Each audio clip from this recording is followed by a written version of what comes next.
biso mbote batata mbote ba mama bandeko basi pe mibali bipe biso bokozali bako ya kolanda biso mokolo mwa lelo soki na lobi biso pamba te ezele bongo lisanga ya bapandi sango ba eto kutani elongo na mwana mboka moko bi politique poto lobela Congo démocratique mobianga mitope invité na biso abengami na kombo ya Omar Sambo azali cadre na lingomba ya politique bengami ULDC ya mwana mboka Remo Chibanda Ntunga Mulongo mwana mboka Omar Sambo mbote tata mbote ya solo masolo ya lelo tokozala na mama Gisèle Etoko mopandi sango na Canal Congo Télévision mbote mama Gisèle mbote bonsoir ya kozala penda na le côté ali français pona kosonga bandeko basusu nzoka nde tokozala ndeko Jano Madilo mbote mwana mboka na mwana mboka esembo kozala susu mokolo lelo ya kosakana te voilà ilongo na mwana mboka Omar Sambo tokolobela makambo etali politique ekolo Congo démocratique ndenge ezali kotambola tata na maso na biso ya lelo esengo ezali ya biso toyambi yo lisangana bandeko ozali moi politique na ngambo ya Joseph Kabila Kabange mokambi ya kala ya République démocratique du Congo oyo lelo atika bokonzi na maboko ya Félix Antoine Tshisekedi Tshilombo ezali fierté pona yo ezali fierté merci d'abord nakoloba étant politique étant jeune étant muto azali na lingomba oyo ekambami na Joseph Kabila Kabange autorité morale FCC président honoraire ya République démocratique du Congo ezali esengo pona ngai et surtout esengo makasi parce que lelo Joseph Kabila Kabange tozotanga ye deuxième démocrate en Afrique après Nelson Mandela ezali esengo parce que likolo ya démocratie ya mwanda atikeli biso ya monde tozo continuer na yango esengo etongi biso mingi biso bilenge na kati ya FCC biso bilenge na République démocratique mobimba biso bayi politique oyo tozolanda vision ya Joseph Kabila Kabange ezosala yo sonde te ndeko Omar Sambo elenge lokola yo mobali kitoko boye nsima na Joseph Kabila na FCC na nyonso eleka na kati ya mboko ezosala yo sonde te esala nga kutu esengo makasi oyebi biso bilenge biso bayi politique ba jeune ya lelo toza na poste ya ba repère ekoki kosala ngai soni te aussi longtemps que Joseph Kabila Kabange azali moko ya ba repère ya politique ya Congo oyo toza nango na ye rappele bino que azali non seulement moko ya ba repère na Congo mais deuxième démocrate na Afrique après Nelson Mandela ezali esengo kotala oyo nyonso Joseph Kabila Kabange asali place ya zwaki Congo na 2001 place atiki Congo oyo azali parfait te azali moto ya kokoka te mais apesi makasi na ye nyonso énergie na ye nyonso pona kokomisa Congo place oyo tozali ntango azwaki yango azalaki elenge ntango pa atiki yango na kibolenge nyonso ezali esengo pona ngai ya kozala na lingomba ya Joseph Kabila Kabange parce que atikeli biso banzela ebele oyo tozali kolanda oyo Congo ekolanda pona émergence nango ti na bango ekoya. Alors monsieur Omar Sambo, oui. Est-ce que vous n'avez pas froid aux yeux d'essayer de comparer un peu Nelson Mandela par rapport à son combat, Nelson Mandela qui aujourd'hui, je sais pas moi, un exemple à suivre pour la jeunesse que vous êtes trop jeune, et le comparer avec Joseph Kabila. Est-ce que vous n'avez pas froid aux yeux, vous sentez pas du lourd dans vos paroles en essayant de comparer un peu Kabila à Nelson Mandela? C'est cracher sur la mémoire de Nelson Mandela. Non madame, il faut comprendre une chose. On ne compare pas Joseph Kabila Kabange à Nelson Mandela. Mais il faut savoir l'Afrique, c'est un grand continent et un continent qui regorge de démocrates. Vous savez que nous sommes dans un continent qui vit beaucoup de choses difficiles. Vous êtes en train de voir ce qui se passe en Afrique actuellement. Il y a beaucoup d'États qui se sont en train de qui se réalisent matin du soir. Alors s'il faut citer les démocrates, ceux qui ont quand même fait preuve de cette démocratie en Afrique, on va citer de Nelson Mandela. Mais après Nelson Mandela, dites-moi en Afrique, survoler Bénin, Mali, Togo, Botswana, Zimbabwe, par-ci, par-là, et chuter à la RDC. N'est-ce pas que Joseph Kabila Kabange est l'un des démocrates influents en Afrique? Pourquoi ne pas citer Joseph Kabila Kabange, deuxième démocrate après Nelson Mandela? Vous voyez l'alternance. C'est sur base de ça que vous vous appuyez en disant cela. Non seulement l'alternance, mais pendant le règne de Joseph Kabila Kabange, il a fait voir, il a démontré sa gestion à la tête du pays, a démontré que le Congo est bel et bien un pays démocratique, jusqu'à aller citer à l'alternance pacifique. Cela ne laisse pas l'opinion tant internationale et nationale aussi. Le règne qui a été entaché de beaucoup de violations des droits de l'homme, d'arrestations de politiciens, il y a des meurtres. On cite par exemple les gars des Chébé et consorts, et vous voulez dire cela? Non, madame, vous savez, dans toute gestion, dans chaque gestion, s'il faut le dire, la perfection, on a toujours dit, c'est un domaine privé dédié. Kabila n'a jamais été parfait, c'est un humain. Omar. C'est un humain et il a pu quand même faire ce qu'il pouvait faire. Oui, on peut constater qu'il y a aussi qu'il y a eu des dérapages. C'est tout à fait normal, c'est la gestion de tout un pays. Omar Sambo, Matondo Nayo. Matondo Nayo. Nani peut la caméra na biso na bokebi nyonso. Mitala oyo zali. Elenge. Tango koyoka balobi te elenge obine bokukumisa te ka kibo jeunesse ne pona kibo konzi. Oyoki balobi te mboka esi ekufa. Mboka esi ekufa. Yo elenge ozongele so moto esi aboma mboka okobanga te. Tango kotanga penza na bokasi te nyonso koloba te. Bozali bato bola na sima ya Joseph Kabila Kabange, père de la démocratie. Okubanga te elenge oyo zali tala caméra malamu répond Deko Jano Madilu tangu tozoloba Kabila boma mboko yo ndakutuna kotuna nde yo waina kilo te tangu zoloba Joseph Kabila boma mboko yo. Mais on ne peut pas échapper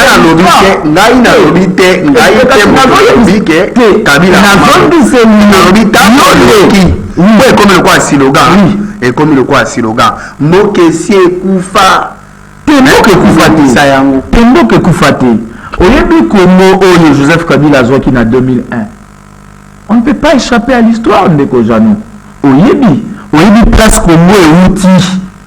Mais Congo ya bokufa te nde Congo ba 97 nde Congo ya ba 2000 Congo ba 98. Lelo même soki tokomi na 100% te Joseph Kabila a non seulement pacifié, réunifié, mais a fait beaucoup de choses pour ce pays. Donc, Koloba ke Congo et Koufa, Ngana Koloba ke Mboko et Koufate, Bisso Bajen, Bisso Bilégué. On ne va pas accepter de vivre dans le désespoir. Congo et Koufate.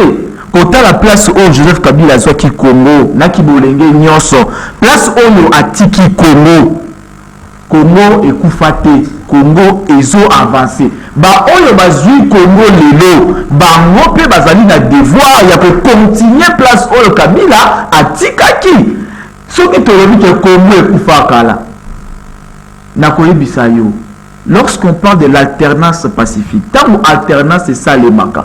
Et ce qu'on a kate na bilongi, yanga te, yandeko jano te, ya cordon te, mais et quand tu as un programme, non, il faut alternance ezala na ba couche nyonso na ba étage nyonso possible. Alors lokola Joseph Kabila Kabange azwaki mboka na 2001 atiki yango na 2018 asali oya koya kosala toyebaki constitution te toyebaki biloko ebele te tobandaki kipe biloko mingi te place oyo atiki ba oyo baye kozwa na 2018 baye na programme na bango baye na ba image na bango leur devoir ezali nde ya komema mboka na destination soki tolobi ke Congo esi ekufa à quoi sert la passation. Très bien nakanisi ba téléspectateur balandi réponse ya mwana mboka Omar Sambo cadre ya ILDC bozina esanga na bino ya politique FCC na moi ya lelo kotala ndenge mboka ezali kokende mpe ndenge politique RDC ezali kotambola. Avenir ya Front commun pour le Congo FCC ndeko Sambo ezali boni. Avenir ya FCC ezali malamu.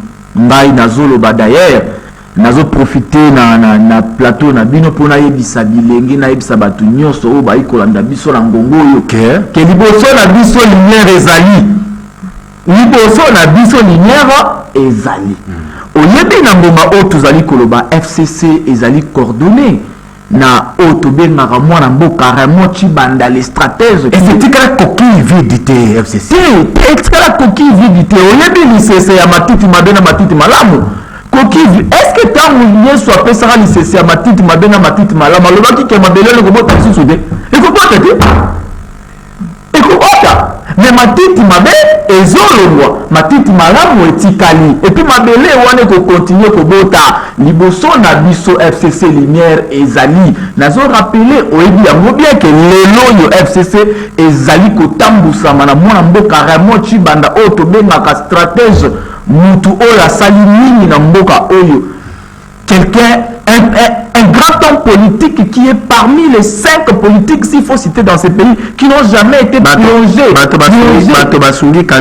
des salles de dossiers, dans des salles de comment côté na rappelé yombe comme a dit l'uni c'est à matiti mabe na matiti malamu mais tout le monde matiti mabe tout tika ya malamu lelo FCC zali na matiti ya malamu et puis mabele à FCC ezo continuer ko bota matiti mais matiti ya bien pour la biso togolobate qui a venir est sombre parce qu'il y a eu des départs d'ailleurs pour nous ezali avantage munene lingomba ya Joseph Kabila Kabange zali penza na esengo parce que ndema oto zelaki matiti mabe pikolama nde yango alors matiti malamu oyo etikali ndeti mwana mboka Raymond Chibanda batu nyonso oyo baza fidèle na autorité morale na biso Joseph Kabila Kabange na biso bilenge oyo tozali na sima ya Joseph Kabila Kabange tozali koloba ke avenir ezali na lumière munene. Raymond Chibanda, actuel coordonnateur du FCC, qui est du reste contesté par les membres de FCC. Oyebi biso na kati ya parti ULDC biso tobengaka ye stratège. Oui, il a été contesté. Mais depuis qu'il est là, depuis que moi, Raymond Chibanda veut tambousa FCC, est-ce que nous il y a toujours des départs. Non. Vers l'union sacrée. Non, mais la rappeler, on ne peut pas empêcher que Matiti Mabe le voit. Mais parce qu'ils ne trouvent plus leurs intérêts au sein du FCC. Ils trouvent, comme a dit mon confrère Florin Benga, c'est déjà une coquille vide. Chacun cherche de quoi survivre. Maman n'a pas dit pourquoi tous en essayons Kamba. Pourquoi tous en essayons ya kolanda pardon mon amboka Joseph Kabila pona bani ba oyo leloyo bazo quitter FCC matiti mabe oyo biso tozo benga wana ezali batu oyo balima quitter que lelo mboke vivre alternance batu o balima kaka bazwa intérêt na bango exactement mona ki kembo ezalaki na libulu monene non mais libulu na ye ko zipa libulu aye to landa ye to sunga mboka ezali question ya masambo ezali question ya libulu te ezali batu oyo tangu mwana mboka Joseph Kabila alobi biso tosali totika pe ba misu basala nini basala ba oyo basalaka politique ya ventre ba oyo basalaka politique ya ba poste ba oyo balandaki Joseph Kabila Kabange pona ba poste pona mbongo ba moni ke moyen bazala na kati ya opposition ba vivre na chômage ezate ya mana ozomona biso bilege tozoloba Joseph Kabila Kabange azali modèle. Pourquoi? Parce que ceux qui bozui âge oya tikelaki pouvoir, il avait tout, il avait l'armée, il avait l'argent, il avait des lieutenants dans des ministères, dans des gouvernements, mais il a laissé. Voilà pourquoi Tozobenga est deuxième grand démocrate en Afrique. Vous citez tout le temps le nom de Joseph Kabila au FCC, mais curieusement, vous vous réunissez, il n'a jamais été là. Des fois même vous organisez des anniversaires pour lui, il n'est jamais venu. Et ce silence-là, ne vous inquiète pas. Madame, oyebi tango Jésus atunaki ba disciple na ye bozoluka tata Mais celui qui a vu les fils a vu les pères. Besoin de la tata, wapi. Lelo FCC Kambami na Raymond Chibanda. Raymond Chibanda azali na confiance. Il y a Joseph Kabila Kabange. Joseph Kabila Kabange, c'est l'autorité morale. Il y a mon tozoloba. Le kabilisme est un état de... Il ne se manifeste jamais, cette autorité morale. Oui, mais Aza censé être Kakazalawana, Azali a abandonné cette histoire. Non, il n'a jamais... Joseph est tué entre vous. Joseph Kabila Kabange n'a jamais abandonné le FCC. Mais le coup Azali Moutou Oyaza démocrate, l'un des grands démocrates en Afrique, atiki batu nakatia FCC. Yango nazoloba matiti mabe ezolongwa. Mais matiti malamu ezotikala. Alors pour certains, vous êtes en train d'infiltrer l'union sacrée. C'est une stratégie pour vous d'infiltrer l'union sacrée pour que finish vous revenez aux affaires. En tout cas, ça n'engage que ceux qui le pensent. Biso nakata FCC, biso nakata ILDC, on reste fidèle à Joseph Kabila Kabange et on reste attaché à des valeurs aux Anakata FCC. On n'a rien à voir pour aller infiltrer, aller faire quelque chose, non. Bah, on va penser, bongo, état libango, mais bah, on va quitter l'Ingomba FCC, bazali koke de Mupandi, pour na biso bazali matiti mabe. Matiti malamu etikala na mabele malamu oyo ekobota matiti ya sika ekobota mbuma dans les jours à venir. Lelo oyo mwana mboka Omar Sambo na kotala déjà pe comment a mis sur Kawele 2023 ekoya na ndenge kuna boko ndongwana makambo ebele kuna ndenge yokomona na mission ya Kawele nani ya koza la candidat président de la République na 2023. En tout cas, oyebi Lingomba FCC ezali Lingomba moro munene oyo ekambami na moment oyo na Raymond Chibanda mwana mbuka oyo tobengaka les stratèges. Et puis Lingomba wana FCC ezali na autorité morale Joseph Kabila Kabange.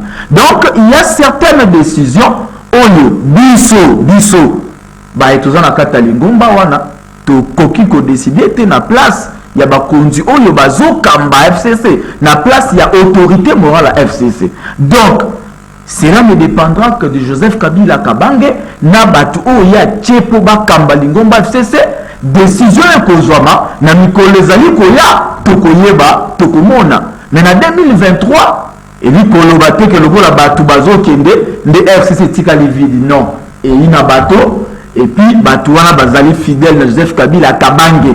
Et puis Joseph Kabila Kabange a tchaka miso na likolo ya FCC. Au moment opportun, ça reviendra lui-même de décider de dire un mot et puis bakongoma nyonso bakolanda. Omar Sambo. Félix Tshisekedi mokonzi ya ekolo Congo démocratique lelo 3 ans. Et uti kokoka akambi mboka. Oyo Joseph Kabila Kabange atikelaki ye. Oza jeune le bali kambona bosembo. Tala pizana miso ya mwana mboka solo. Nazotala. Mosala ndeko Félix Tshisekedi asali pona Congo. Na 3 ans. Alongi ou bien koyi. Alongi te. Nanini. Bila ezali vraiment mabe. Oyebi nous sommes au-delà d'être politique, on est scientifique. Et des gens comme nous tout transmettre kabatu mayele. Tout ça tout terre au marché bamou. On ne peut pas se voiler la face. On ne peut pas aussi mais la vérité, il faut dire la vérité à haute voix batunyon sobayoka. Bilan ezali 0 libulutulu. 0 ya 0. Vous savez, naroye bisayo passage moko ndeko Faustin na sociologie politique. Balobakelo moko. Lorsque la rue, balabala, tant que balabala est zapona yo, les avantages. Quand vous faites la politique de la rue, ils allaient avantage. Mais même balabala wana, tant que au précis bango, oh yo yemba kina bangote, oh yo tambola kina bangote, balabala on est pour retourner contre yo. Le mot va concrètement. Na lingi na loba. bao bazali kokamba mboka lelo régime ya lelo bazali bato oyo basalaki politique de la rue na politique de la rue pendant 18 ans ya Kabila bacontester Kabila balaki peuple tokopesa bino boye soki biso tokomi tokosala boye. C'est ça la politique de la rue. Mais arrivé au pouvoir pendant 3 ans la population n'a rien retrouvé parce que Kabila tikaki mboka na libulu monene ndeko Mar Sambo ndeko Faustin oyebi ndeko Fleury. Excusez-moi de massacrer les noms. Oyebi Tambu alternance pacifique ezo salema. Tokoki te kozonga. En fait, les discours anti-Kabila est révolu. On ne peut plus tourner autour de ces noms-là. Kabila. Non. Lorsque un ancien président quitte, accueilli, on a côté à Sika. Mais pourquoi il faut parler de la terre? Il va parler de Moninga Soukaki. Oui, mais Joseph Kabila Soukaki wapi? Soukaki na libulu ya monene penza na kati ya mboka. Libulu ya monene nini papa Fleury bouteille ya mayonnaise alaki combien? Bouteille ya mayonnaise c'était combien quand Kabila quitté le pouvoir? Et combien lelo? Vous avez mis des bâtons sous le roue, hein? Non. Vous l'avez empêché, vous l'avez bloqué au début. Et pour qu'on finisse, vous dites que 3 ans après, on ne peut pas dire ça. On ne peut pas dire ça. Oignon so etali commerce eza ya bino. Donc boke bo bloqué bo kangi pour moi bato na suka et on a moi mindondo. Na koyebisa bino eloko moko tokoki te koloba bato bazokamba lelo. Ils ne peuvent pas être là pour taxer le régime passé. Étant quelqu'un qui est expert en leadership et management des organisations, je vais vous dire une chose. Un leader s'assume. Un leader ne taxe pas les autres. Un leader ne taxe même pas ses collaborateurs. Il doit s'assumer. Pourquoi? Parce qu'un leader doit être une bibliothèque pour ses collaborateurs. Lelo dans le régime, il y a lelo, bazo taxé, Kabila, Abomamboka. Ça sent un leadership faible. Place bino ozwi mboka bolakisa biso ka tosala nini tokei toapporter un plus. On ne peut plus retourner place kaka Kabila Soukaki. Mais au début il a collaboré avec vous, avec le FCC, et il y a eu un blocage, il y a eu du mal à décoller. Non, il faut quand même le reconnaître. Madame, vous savez que la coalition qui devrait faire propulser ces pays, c'est la coalition, c'était la coalition FCC Cash. C'est pas le cas. Non, mais vous avez. Est-ce que Bissonde Tokata Kiyango bloquer nous, c'est-à-dire quoi? Écoutez, tant on a zoloba, régime oezo kambabiso lelo, ils ont régime non que ça faible na leadership, na lini na loba nini wana. Les gens qui collaboraient avec le cash, donc FCC Cash. FCC a eu déjà des personnes très compétentes qu'on ne peut pas ignorer. L'FCC s'est retrouvé en face des gens qui n'ont jamais géré le pays. Vous le savez bien. Quand il faut dire 1, les autres disent 2. Quand il faut dire 3, 4.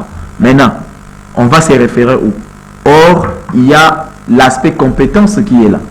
C'est ce qui a créé dans le leadership ce qu'on appelle une crise de confiance. C'est ce qui a fait FCC Cash. Parce que du côté du FCC, il y a eu des gens qui ont déjà géré, qui maîtrisaient la boîte. Ils étaient d'ailleurs compétentes dans la façon tout.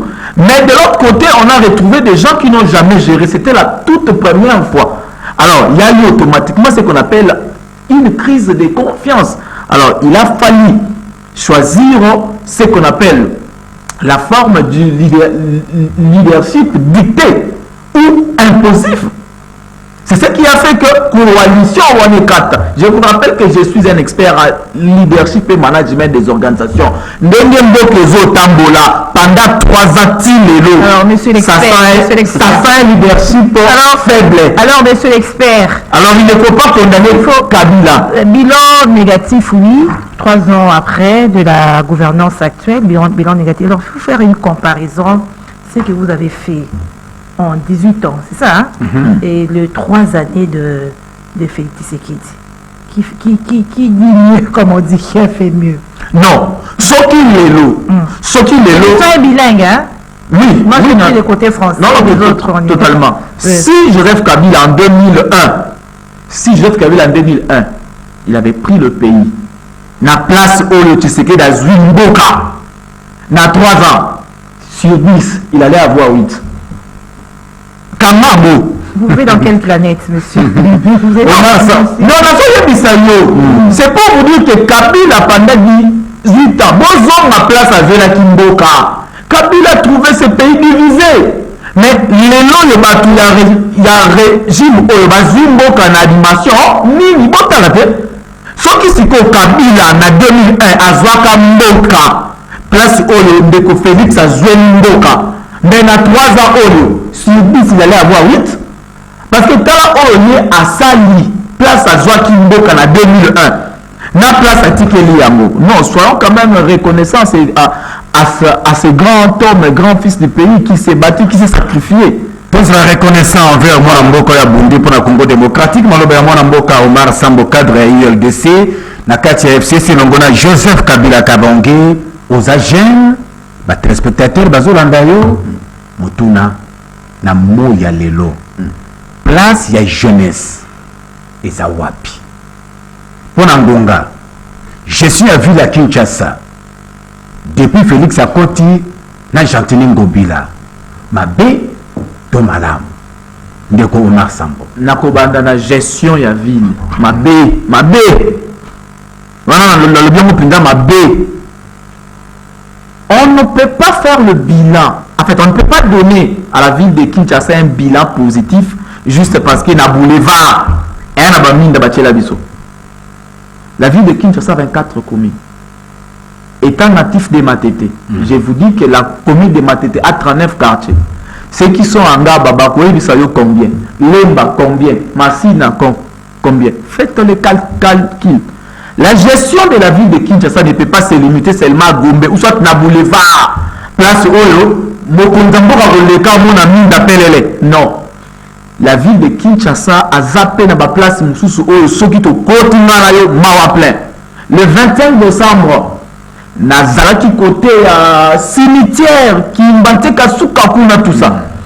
Est-ce que vous pouvez imaginer que Prince Kabwana Nango na Katikati, Makabwe Kabwana Nango, tout ça, Moutou Moko Tachakaka. Mais quand vous trouvez dans l'immédiat, tout le monde est là. Ndebo Kolobake bilan, il y a vu les avions. Non, la ville de Kinshasa a 24 communes. S'il faut dégager un bilan, il faut faire un rapport venant de toutes les 24 communes à la fois. En fonction de ça, le bilan de Messengo Bila est très négatif. Alors, place Nabiso Bajen. Place Nabiso Bajen. Voilà. Place Nabiso Bajen. Ezali, premièrement, il y a le cabaret père, il y a bien politiquement. Ça c'est d'abord le premier point. Parce que tout politique doit passer par une école. Mais dans une école, il y a Raymond Chibanda. C'est une bonne école? Une très bonne école, papa. Une très bonne. Très très bonne même. Lui qui est contesté. Contesté par qui? Par qui? Par ses membres de la plateforme. Ben, c'est Quel membre? Quel membre? Kabila alors les Lombo Koufa. Biso Bajen photo yeba que l'avenir de ces pays est entre nos mains. C'est-à-dire les enjeux à venir. En 2023,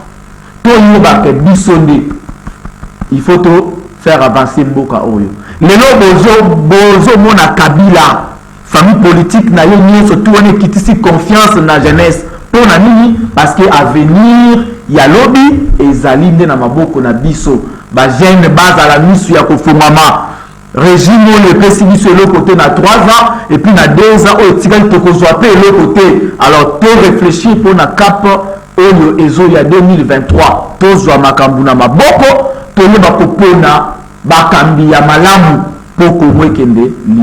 Gisèle, dernière question avant tout ce qui ça. Bon, moi je me base sur la jeunesse et comme je venais de dire, on a vu à l'époque, à un moment, tout le monde disait qu'il faut mettre des vieux à côté, il faut mettre des jeunes. Ilukamba était là, Samalou Konde est venu, on a vu un jeune président, Joseph Kabila, Félix également est aussi jeune.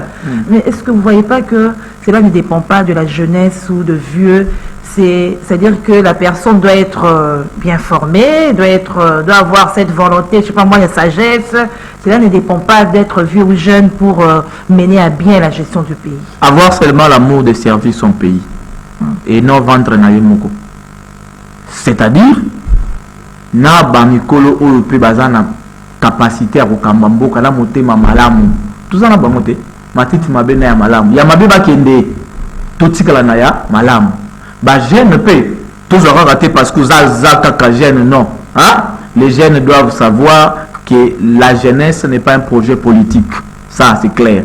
Donc il faut être un jeune ambitieux pour servir ce pays. Merci. Donc c'est comme ça. Merci beaucoup de Omar Sambo, caméra na biso zali boso na yo, bana ya Kinshasa bana ya RDC bazolanda yo na biso lilobe ya kokabwana bango lelo oyebisi bango nini. Bakongomani nyonso oyo bazolanda biso bajeune na koyebisa bango kaka il faut choisir de très bonnes écoles politiquement. Ça c'est le premier point. Alors l'une de ces écoles, ULDC, Union des libéraux démocrates chrétiens, parti cher à Raymond Chibanda. Et là comme il balé bajeune boula la tête tous à la mission ya kofongama pour la 2023 bako sabisote ba ambre bisoté ba politique o esi ba lembi o esi ba koti ménopause ba ambre bisoté tous à la mission ya kofongama avenir ya mboka oyo ezana maboko na biso.